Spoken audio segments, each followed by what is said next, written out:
I was having a hard time figuring out how I wanted to tell this story. Sometimes things happen so fast and I didn't think there was much story to tell, but the more I thought about it, the more I realized that an accomplishment like this has a story that started a long time ago.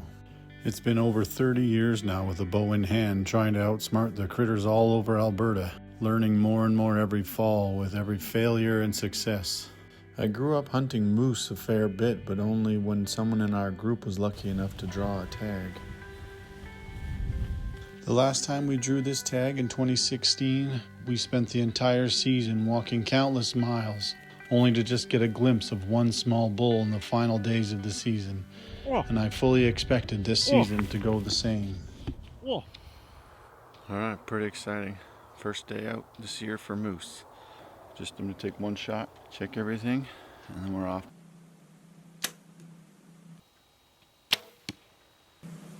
Think that'll do?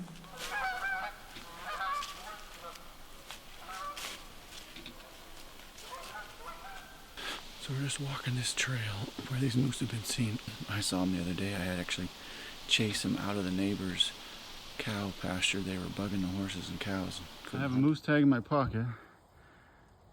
I gotta chase this guy out of this pasture because he keeps bugging the cows.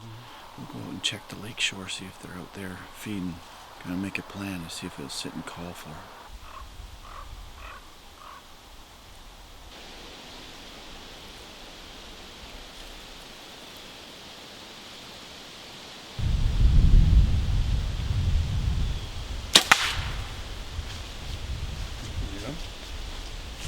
Oh, you got him. You gotta go get him though.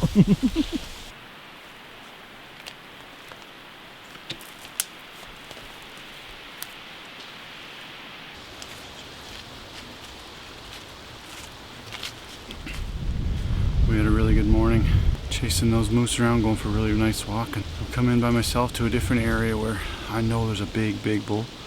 Got pictures of him a couple years now on camera. And I've seen him in person once. It's just got really windy, so I'm going to use this wind as noise cover and scent cover. I'm just going to push slowly through this bush, try and pick out a moose before they see me.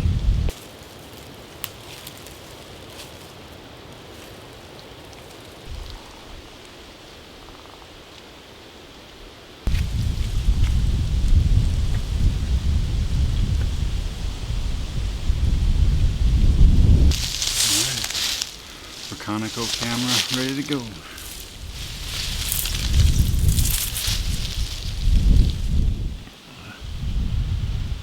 I made a quick little blind. I got the sun right in my face until it gets behind these trees. The willows just by where I put my camera are just thrashed by a bull. So I had my camera here before. I should have left it because definitely could have got some pictures of him wrecking that bush. Would have been cool. Out on the pond just out here in front beside me, some really big colorful mallards. This guy wish he could go duck hunt out here, but without a dog there's no way to get him back. You have to drag a boat way out here.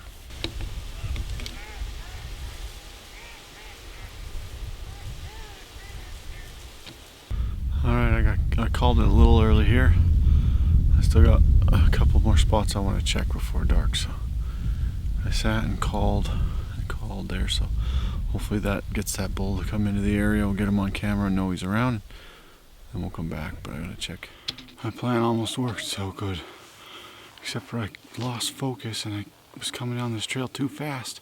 I walked up on a cow and a bull standing in the bush 20 yards away. It was too thick to shoot, and I could barely tell it was a bull, just a little guy. And they took off fast, so they were probably a long ways away. But oh man, that's frustrating. Same size of bull we've been chasing the last couple of days, just a little tiny thing, but no such thing as trophy hunting for moose. It's just a meat hunt. Got a morning hunt plan here. This is where I saw that bull and cow and kind of messed up on them the other day, just on the far side of this block of bush. So we got the wind right. We're just snuck in here for the morning. We're gonna call on the far end of the lake here, and if we don't get a response, we're just gonna still hunt our way, calling through this brush and see what we can find. They should be in here. We got pictures of a big bull down the way, and then that bull I saw the other day, just a little one, but he's big enough. And I'm hoping he's going to be in here pretty quick. We'll find him. We'll see what happens.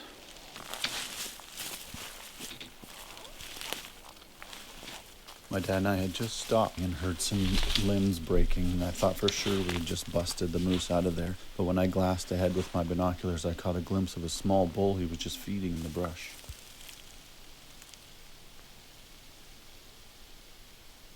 I was checking out that cow with my binoculars, and I caught a glimpse of big paddles coming through the bush, and the plans quickly changed.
I didn't even see this.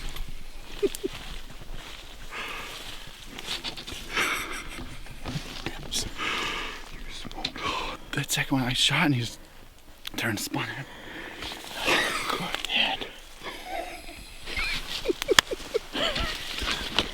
That's the big one too. And I got it on film. I was about to shoot that spike at 40 and I was like, oh, where's the cow? Where's that cow? And then I panned. There's these paddles coming through the bush. That is so awesome. 15 minutes in, maybe. I thought for sure that crunch was him running away, but it was just them eating. I ranged his paddles at 54, so I set my sight at 55 and tried to hold like just low chest. Do you think you were, yeah? Looks like you got him in the He heart. spun a little bit, so I think I hit him like right up, tucked against the shoulder, and maybe a bit quartered back. That looks like a heart shot to me with that blood. He's coughing. When you started calling and he started like coming towards like head wobble, I was like, okay, this is gonna work. And then he turned to follow that cow. That's close enough. But 50, whoa. 55. For a moose. Okay, so that other, I don't think it went. I want to find a blood trail. Because he would turn like this, and I was like, oh, I want him to stretch out. I was like, I can do that. I know I can do that. Look here, look here. Yeah. Bubbles.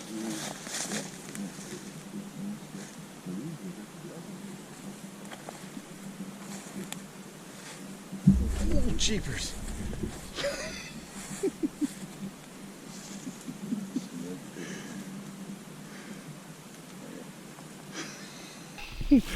Scared the crap out of me. He went, what? There's something laying on the trail up ahead. What? He went 40 yards? Yeah. Holy crap. That's the one we've been looking for. Holy crap. Yeah, I hit him. Oh, air's still in him. Now that is a dream. You just got the biggest moose in this country here. That is the big boy.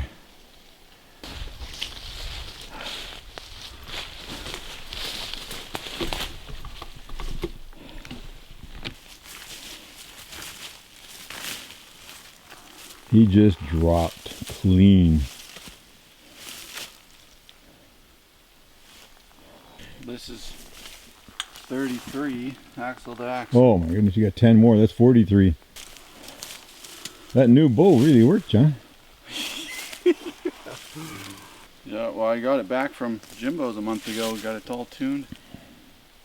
Yeah, Awesome. Spent the summer shooting this Matthews lift. I think I'm happy. I would say so. Holy crap.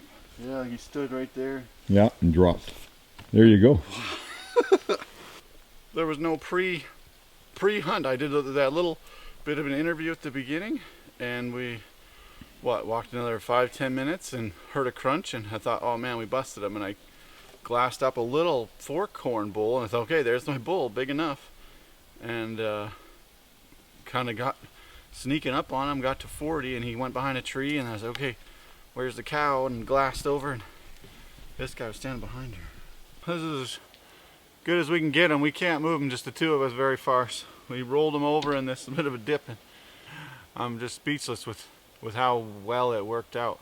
You know, usually moose hunting for me is a lot of miles, and it just sometimes works out perfectly like that. Being in the right place at the right time. Yeah, we made good decisions with the wind, and we just happened to be in the right spot. I'll check the I don't think there'd be two bulls like this in the area, but I got trail cam pictures of him from the summertime going by the lake around just to the north of us, so I'll have to check those and see if they match. I got pictures of a really big bull 2 years ago in here, so I'll have to check that one too to see if he's the same. My uncle Edwin was one who always came on moose hunts with us, and he passed away a few weeks ago, and he was supposed to be here this week to hunt moose with us. My dad and I both said we think Uncle Edwin, he was here helping, because I've never had one work out just quite so perfectly. And yeah, that's pretty special to have that feeling when you're out here, and have that feeling that you got the help from someone like that. He was a pretty special uncle. Have to call in the reinforcements and help us out with this one, getting him out of the bush. We're going to have to find some reinforcements. Yeah. Well, we went back to the house and got the muscle and a quad. We're going to make quick work of this and get him out of here. Well, boys, you guys were there for Dad's big moose. Okay, how do you carry this big thing? Well, it's going to be pretty tough. That's why we brought you. We need your muscles. We need your muscles. I have gloves. Tiny little gloves. I owe a huge thank you to my dad for coming out and filming for me that day. It just wouldn't be the same trying to do it on my own. Let me know what you think in the comments, and please subscribe to see more videos of my non-typical life.